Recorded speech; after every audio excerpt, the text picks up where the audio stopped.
আসসালামু আলাইকুম এভরিওয়ান। আশা করি তোমরা সবাই অনেক ভালো আছো। তবে এই শীতের জন্য আমি খুব একটা ভালো নেই, যার ফলে আমার ভয়েস দিতে খুবই প্রবলেম হচ্ছে। সেটা যাই হোক, তোমাদের জন্য কিন্তু আরো একটা কোরিয়ান অসম্ভব সুন্দর রোমান্টিক লাভ স্টোরি নিয়ে হাজির হয়ে গেলাম। এটাও একটা মিনি ড্রামা। তাই ড্রামাটা ছোট, তবে গল্পটা কিন্তু অস্থির। যেখানে আমাদের হট ড্রেসিং হিরো নিজের সম্পত্তি রক্ষা করার জন্য দুটি মেয়েকে অ্যাডপ্ট করে নিজের মেয়ে বানিয়ে নেয়, কিন্তু পরবর্তীতে সে নিজের পালিত মেয়েরই প্রেমে পড়ে। তাহলে চলো আর দেরি না করে এই মজার ড্রামাটা শুরু করি। सुन मेरी शेर तेरा शहजादा ऐज़ादे तमन्ना मेरी करता हूँ इकरार सातों जन्म तेरे साथ होऊंगा গল্পের শুরুতে আমি আমাদের নায়িকা কিমকে দেখতে পাই। কিছু বছর আগে একটি কার অ্যাক্সিডেন্টে কিমের বাবা মা মারা গিয়েছিল। এরপর থেকে সে তার ছোট বোনকে নিয়ে এই বাড়িতেই থাকছে। তো আজ সকাল সকাল এই বাড়ির মালিক এসেছিল বাড়ির ভাড়া নিতে, কারণ কিমদের গত কয়েক মাসের বাড়ি ভাড়াই বাকি ছিল। এখন কিমের কাছে টাকা না থাকায় সে বাড়ির মালিকের ডাকে সাড়া দিচ্ছিল না। ঠিক সে সময় আবার কিম তার বান্ধবীর সাথে ফোনে কথা বলছিল।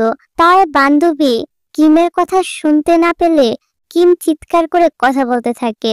এতে বাড়ির মালিক বুঝে যায় যে কিম বাড়িতেই রয়েছে। তাই বাধ্য হয়ে কিম তখন বাড়ির ভিতর থেকে বের হয়ে আসে। মহিলাটি এবার ভাড়া চাইলে কিম জানায় তার কাছে এখন কোনো টাকাই নেই, সে তাকে পরে দিয়ে দিবে। মহিলাটি কিমকে 1 সপ্তাহের সময় দেয়। এরই মধ্যে কিম যদি সমস্ত টাকা পরিশোধ করতে না পারে তাহলে তাকে বাড়িটি ছেড়ে দিয়ে চলে যেতে হবে। পরের সিনে দেখা যায় কিম কম টাকার মধ্যে ভাড়া পাওয়া যায় এমন কোনো বাড়ি খুঁজছিল। তখন সে দেখে 2টা বাচ্চা মেয়ে তার বোন সুহিকে বিরক্ত করছে। সুহির বাবা নেই বলে মেয়ে দুটি এখানে তাকে খেলতে দিতে চাইছিল না। কিম তখন মেয়েগুলোকে বকা দিয়ে এখান থেকে ভাগিয়ে দেয়। তারপর সে তার কাজে চলে আসে। কিমের রেস্টুরেন্টে ছোট্ট একটা জব করে। আর এই ছেলেটি হচ্ছে কিমের বন্ধু জু। সেও এখানে কাজ করে। তবে জু আবার মনে মনে কিমকে পছন্দ করত, তবে আজও পর্যন্ত সে তাকে কিছু বলার সাহসী করে উঠতে পারেনি। তো আজকে কিম এসে জুকে তার নিজের অবস্থার কথা বলছিল। জু তখন বলে, তুমি তোমার বোনকে নিয়ে আমার বাসায় থাকতে পারো, কিন্তু কিম তাকে মানা করে দেয়, কারণ সে জুয়ের উপর বোঝা হয়ে থাকতে চাইছিল না। যাই হোক, এবার কাজ শেষ করে কিম বাসায় চলে আসে। এদিকে আমরা কিমের বোন সুইকে দেখতে পাই। স্কুল শেষে সে একটি রেস্টুরেন্টের কাছে এসে দাঁড়িয়েছিল। সে আসলে রেস্টুরেন্টের ভিতরে একজন ভদ্রলোককে তার ছোট্ট মেয়ের সাথে সময় কাটাতে দেখছিল আর নিজের বাবার কথাই ভাবছিল। যদি আজ তার বাবা বেঁচে থাকতো তাহলে নিশ্চয়ই তাকেও অনেক আদর করত, ঘুরতে নিয়ে যেত। সুই তার বাবাকে অনেক মিস করতে থাকে। তখন রেস্টুরেন্টের মালিক এসে সুইকে বকাবকি করতে থাকে আর এখান থেকে চলে যেতে বলে। ওই সময় ওই রাস্তা দিয়ে আমাদের গল্পের নায়ক সাং হেঁটে যাচ্ছিল। সে লোকটিকে বলে তিনি কেন এই ছোট্ট মেয়েকে বকা দিচ্ছে। তারপর সাং তো সুইকে রেস্টুরেন্টের ভিতরে নিয়ে যায় এবং বিভিন্ন মজার মজার খাবার খেতে দেয়। আসলে সে মনে করেছিল সুহি হয়তো খাবার খাওয়ার জন্যই রেস্টুরেন্টের বাইরে দাঁড়িয়েছিল। সুহি তখন সাংকে বলে তার বাবা নেই, সে খাবার খাওয়ার জন্য নয়, সে তো বাইরে থেকে শুধুমাত্র ওই মেয়েটির বাবাকে দেখছিল। সুহির এসব কথা শুনে সাংয়ের তো তার জন্য অনেক খারাপ লাগে। অন্যদিকে বাড়িতে কিম তার বোনের ফেভারিট খাবার নিয়ে ওয়েট করছিল। সুহি তখনও বাড়ি ফিরেনি দেখে কিমের একটু চিন্তা হচ্ছিল। একটু পর সুহি বাড়ি ফিরে আসে আর বলে সে ফ্রাইড চিকেন খাবে না, তার কোনো ক্ষুধা নেই। কিম মনে করে সকালের ওই ঘটনার জন্য সুহির হয়তো এখনো মন খারাপ, তাই সে খাবার খাবে না বলছে। তখন সুহি তার বোনকে বলে আমাদের একটা বাবা থাকলে কতই না ভালো হতো, তাই না? কিম তখন সুইকে খাবার খেতে বলে। একদিন সকালে দেখা যায় সাং রেস্টুরেন্টে এসেছিল তার সাথে কথা বলতে। সাং এখানে নিজের পরিচয় দিয়ে বলে সে কিম আর তার বোনকে অ্যাডপ্ট করতে চায়। এই কথা শুনে কিম যেন আকাশ থেকে পড়ে, কারণ সাং কিমের থেকে মাত্র 5 বছরের বড়। সে কিভাবে তাদেরকে অ্যাডপ্ট করতে পারে? আর এতে লোকজনই বা কি বলবে? কিমের কাছে তো মনে হচ্ছিল সাং এর মনে হয় মাথায় নিশ্চয়ই সমস্যা রয়েছে, তা না হলে কেউ এই কথা কি করে বলতে পারে। এই জন্য কিম তাকে মানা করে দিয়ে বলে তাদের কোনো বাবা চাই না। সাং বলে কিন্তু তোমার বোন সুহির তো একটা বাবা অবশ্যই চাই। এই বলে সে একটা কন্ট্রাক্ট পেপার দেয়, যেখানে একটি পেজে সুহি নিজে লিখে জানিয়েছিল সে একটা বাবা চায়। আসলে গতদিন সাং সুইকে দিয়ে এটা লিখিয়ে নিয়েছিল। কিন্তু তবু সানকে মানা করে দেয় আর জিজ্ঞাসা করে সে কেন তাদেরকে অ্যাডপ্ট করতে চায়। তার আবার কোনো খারাপ মতলব নেই তো? তাদেরকে আবার কোনো জায়গায় বিক্রি করে দিবে না তো? এসব আর কি। তখনই আমাদেরকে একটি ফ্ল্যাশব্যাক দেখানো হয়, যেখানে আমরা দেখতে পাই সাং এর গ্র্যান্ডমায়ের মৃত্যুর আগে একটি উইল তৈরি করেছিলেন, যেখানে লেখা ছিল তাদের সব প্রপার্টির উত্তরাধিকারী হবে সাং এর সন্তানরা। আর যদি সাং এর কোনো সন্তান না থাকে তাহলে সব সম্পত্তি পাবে সাং এর এক আঙ্কেল। এখন সাং তো বিয়েই করেনি, আর বাচ্চা তো অনেক দূরের কথা। এজন্য সে কোনো বাচ্চাকে অ্যাডপ্ট করতে চাইছিল। আর গতকাল সুহি যখন বলছিল তার একটা বাবা চাই, সাং তখনই ডিসাইড করেছিল সে সুহিকে অ্যাডপ্ট করবে। এখানে সাং কিমকে এই সব কিছু খুলে বলছিল। এমনকি সাং তো কিমকে অনেকগুলো টাকারও অফার করে আর বলে তাদেরকে মাত্র 1 মাসই অভিনয় করতে হবে। সাং এর নামে সব সম্পত্তি হয়ে যাওয়ার পর কিম সুইকে নিয়ে যেখানে ইচ্ছা সেখানেই চলে যেতে পারবে। তারপর সাং কন্ট্রাক্ট ব্যাপারটা দিয়ে বলে যদি কিম রাজি থাকে তাহলে যেন এই পেপারে সাইন করে দেয়। এই বলে সাং তার ম্যানেজারের সাথে চলে যায়। তারপর কিম যখন জুয়ের সাথে বসেছিল তখন সাং এর বলা কথাগুলোই ভাবছিল যে সে যদি সাং এর কথায় রাজি হয় তাহলে তারা থাকার জন্য একটি বাড়ি পেয়ে যাবে এবং সুহিকে একটি ভালো স্কুলে ভর্তিও করিয়ে দিতে পারবে। তখনই জু কিমকে বলে আমার কাছে এই সাংকে কিন্তু তেমন একটা সুবিধাজনক লাগছে না, আর কন্ট্রাক্ট অনুযায়ী তোমাকে তো তার বাড়িতেই থাকতে হবে, যেটা তোমার জন্য একদমই নিরাপদ নয়। কিমের কাছে মনে হয় জু একদম ঠিক কথা বলেছে। কিন্তু পরে দেখা যায় কিম সাং এর কন্ট্রাক্টে রাজি হয়ে তার বাড়িতে চলে এসেছে। এখানে সুহি তো এত বড় একটা বাড়ি দেখে খুশিতে একদম গদগদ হয়ে যায় আর এখানে সেখানে দৌড়াদৌড়ি করতে শুরু করে দেয়। যাই হোক, তারপর সাং তাদেরকে থাকার জন্য রুম দেখিয়ে দেয়। সাং সুইকে এখন একটু ভালো স্কুলে ভর্তিও করিয়ে দিয়েছে। তো একই বাড়িতে থাকায় কিম ভুল করে সাংকে বিভিন্ন ভাবে ডিস্টার্ব করতে থাকে, যেমন কখনো সাং এর জামা কাপড় কিম নিয়ে চলে যায়, আবার সাং যখন ভিডিও কলে অফিসের কাজ করে তখন কিম উচ্চ সুরে কথা বলে ফেলে। এরকম আরো অনেক কিছু তাদের মধ্যে হতে থাকে। এদিকে সাংও কিন্তু মাঝে মাঝে ভুল করে কিমকে ডিস্টার্ব করে ফেলে। এই জন্য তারা একে অপরের জন্য কিছু রুলস তৈরি করে যে তারা বাড়িতে থাকার সময় কি কি করতে পারবে আর কি কি করতে পারবে না। এবার রাতের বেলা কিম তার রুমে তেলাপোকা দেখে ভয়ে চিৎকার করতে থাকে। সাং তখন এসে সেটাকে মেরে সরিয়ে দেয়। আর এখন এই তেলাপোকা মেরে কিম আর সাং তো আনন্দ করতে থাকে এটা ভেবে যে তারা দুজন মিলে একটা তেলাপোকাকে মেরে ফেলেছে। কি একটা অবস্থা ভাবুন। আর এখন নাচানাচি করতে গিয়ে সাং কিমের উপরেই পড়ে যায়, ফলে দুজনেই অনেকটা অকওয়ার্ড একটা সিচুয়েশনে পড়ে যায়। আর কিম তো তাড়াতাড়ি করে এখান থেকে চলে যায় এই অবস্থা থেকে বাঁচার জন্য। যাই হোক, পরের দিন সকালে কিম তার কিছু কাজ করছিল আর ফোনে জুয়ের সাথে কথা বলছিল। কিম জুকে জানায় সে এখন সাংয়ের বাড়িতেই রয়েছে। জু বলে আমি তোমাকে না মানা করেছিলাম যে সাংয়ের কাছে না যেতে? তুমি তো আমার কোনো কথাই শুনতে চাও না। এইসব বলে জুতো রাগ করে ফোনটা রেখে দেয়। তখন দেখা যায় সাংয়ের বাড়িতে সাংয়ের আঙ্কেল এসেছিল। সাংয়ের আঙ্কেল তো কিমকে দেখে ভাবতে থাকে সাংয়ের বাড়িতে এই মেয়েটা আবার কে? এদিকে সাং দেখতে পায় কিম বাইরে কি যেন দেখছে। সে সেখানে এসে দেখে তার আঙ্কেল আর আঙ্কেলের ম্যানেজার এসেছে। সাং এর আঙ্কেল সাংকে জিজ্ঞাসা করে যে এই মেয়েটা কে, সে কি তোমার গার্লফ্রেন্ড? সাং কি বলবে ভেবেই পাচ্ছিল না।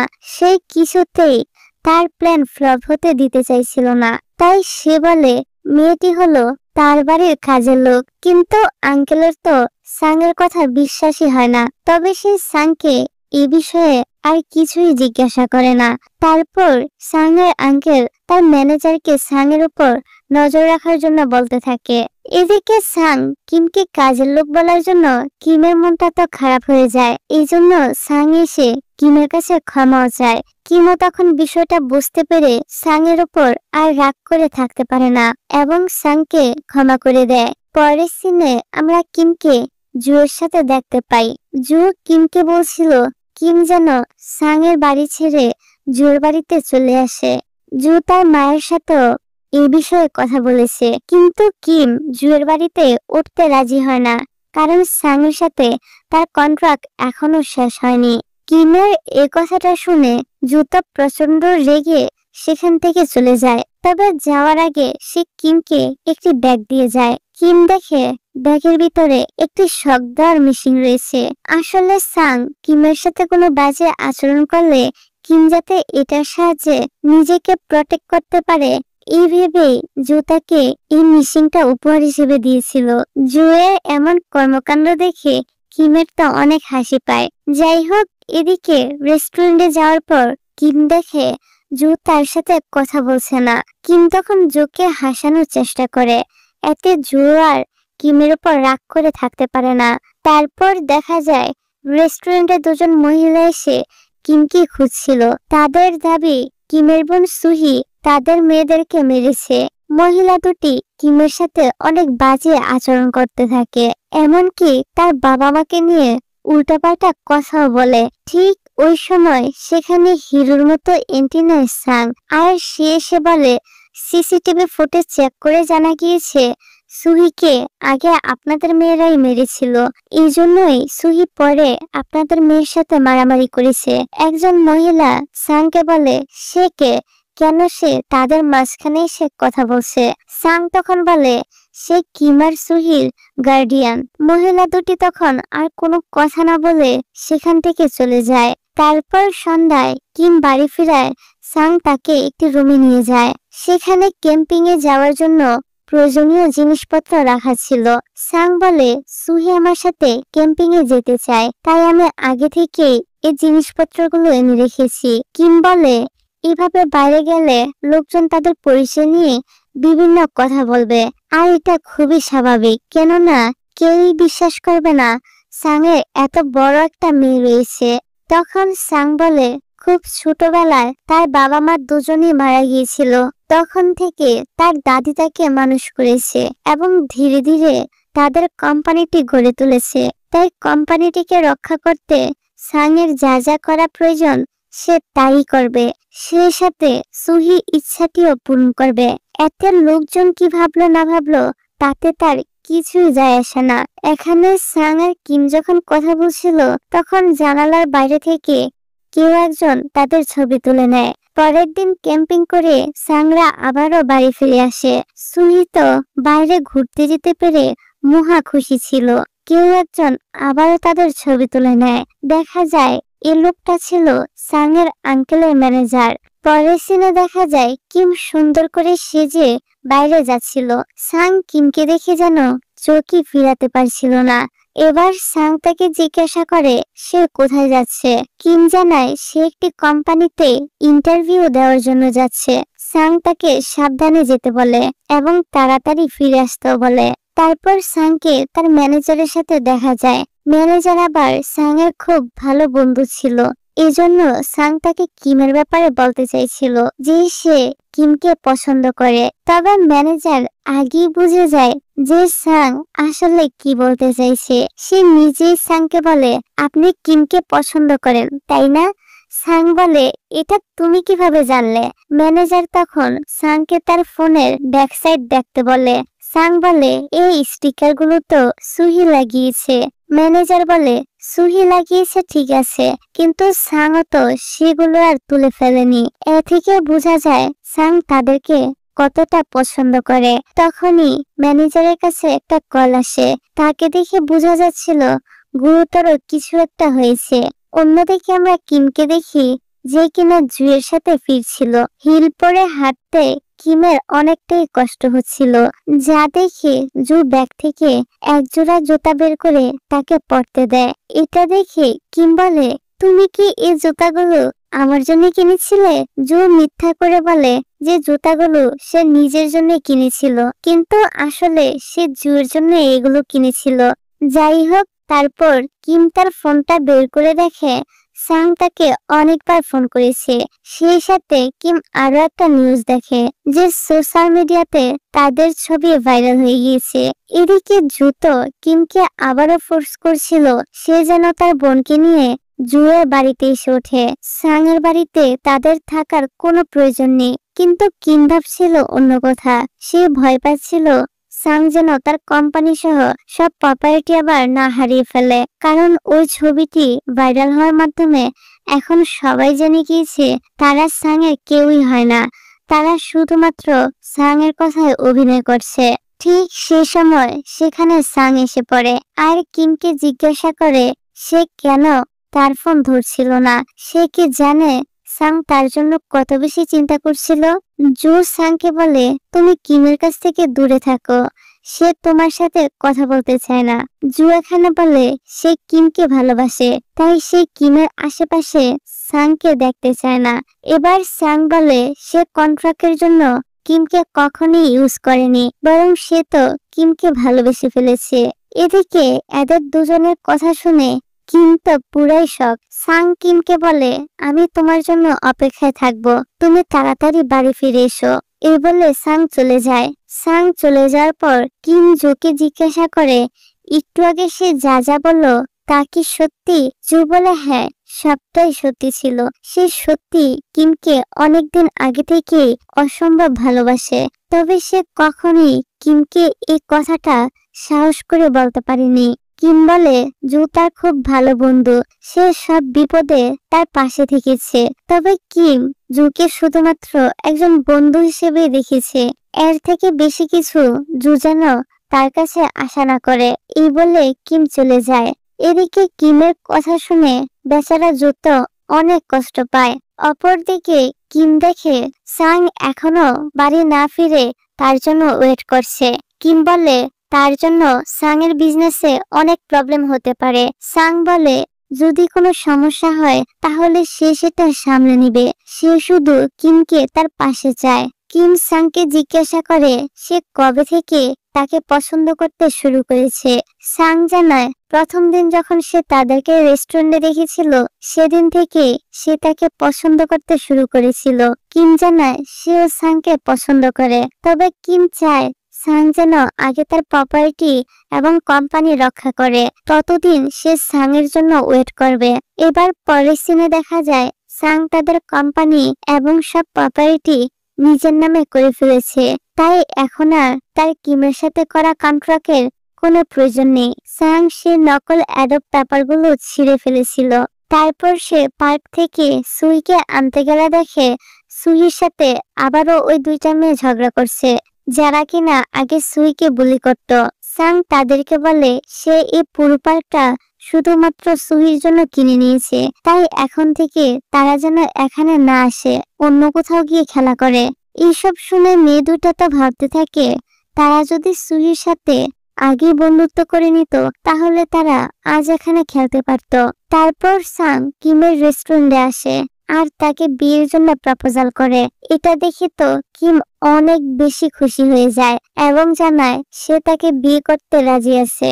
এই বলে তারা দুজন একে অপরকে জড়িয়ে ধরে আর তাদের এই সুন্দর মিলনের মধ্য দিয়ে এই ড্রামাটার এক